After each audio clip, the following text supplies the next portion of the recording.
Hello, ഇത് hybrid പെൻഡാസ്. നമുക്കിതിനെ Egyptian star cluster, star flower എന്നൊക്കെ പേരിൽ അറിയപ്പെടുന്ന ഫ്ലവേഴ്സാണ്. ഇതിൻ്റെ ഷേപ്പ് എന്ന് പറയുന്നത് ഒരു സ്റ്റാർ കണക്കാണ്. ഇതിങ്ങനെ ബഞ്ചായിട്ടാണ് പിടിക്കുന്നത്. നല്ല വെയിലത്ത് വേണം ഈ പ്ലാന്റ് വെക്കാനായിട്ട്. വെയിലില്ലെന്നുണ്ടെങ്കിൽ ഇതിൻ്റെ കമ്പുകളൊക്കെ ഇങ്ങനെ ചെറുതായിട്ടിങ്ങനെ പൊക്കം വെക്കുന്നതായിട്ട് നമുക്ക് കാണാൻ പറ്റും.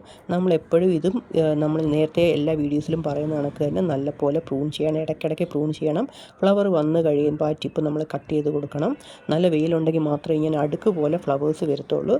പ്രത്യേകിച്ച് ഫെർട്ടിലൈസർ ഒന്നും കൊടുക്കേണ്ട ഒരു കാര്യമില്ലാത്തൊരു പ്ലാന്റാണ്. നല്ല പോലെ വെയിൽ മാത്രം മതി.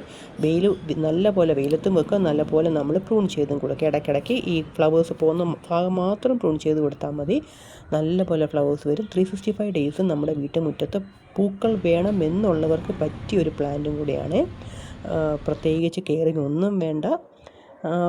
Thanks for watching.